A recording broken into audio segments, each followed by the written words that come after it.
थोलै बाबु थाइसे हरलै थोलै बेखिनिया पैसा हरलै बाबु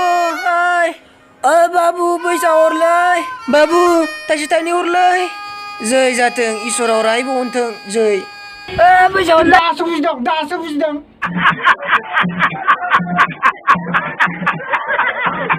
दानिया फैदो लोगोफोर अब्ला आं सोरजों बहा थांनायाव फटक लाजादोंमोन नैबे जाबाय आंनि अनजालि मिउजिक भिडिअ बानायनायाव लानाय गुगुल बाबा टीमनि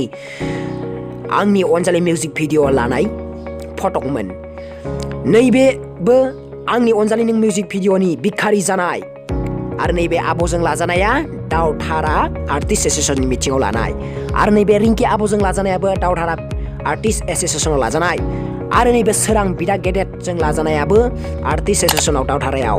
आरो नैबे सुदेम सना रामसियारिजों लाजानायाबो आर्टिस्ट एसोसिएशनाव दावधारा पिकनिक स्पटआव आरो नैबे जाबाय कलटुगावआव क'क्राझाराव लाजानाय फटकमोन आरो नैबे आदाजों लाजानायाबो जाबाय दावधारा पिकनिक स्पटआव जानाय आर्टिस्टनि नैबे आगोलनि गोजाम बैसागु मिउजिक भिडिअ बानायनायाव लानायमोन आरो नैबे सारजों लाजानाया जाबाय देग्लायनि बैसागुआव मान होनायाव लानायमोन आरो नैबे जाबाय देग्लायनि बैसागुआवनो मिउजिक भिडिअ खालामनायाव लानाय आरो नैबे धोरोम काकाजों लाजानायाबो देग्लायनि बैसागुआव मिउजिक भिडिअ बानायनायाव लाजानायमोन आरो नैबे मासुम नानिखौबो बे आर्टिस्ट एसोसिएशननि मिटिङावनो लोगो मोनदोंमोन आरो नैबे मानक काकाजों लाजानायाबो आर्टिस्ट एसोसिएशनाव लाजानायमोन नैबे जाबाय आंनि अनजालिनि मिउजिक भिडिअ लानाय ग्रुप फट'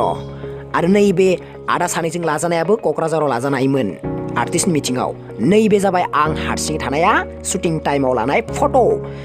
आरो नैबे आदा मोनजों लाजानाया जाबाय बरमायाव लाजादोंमोन स्टुडिअ आरो नैबे लास्टलि दं सारजों लाजादोंमोन मोनसे फट'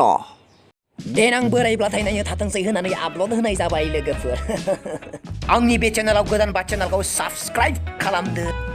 लाइक खालामदो शेयार खालामदो कमेन्ट खालामदो लोगोफोर खुलुमबाय।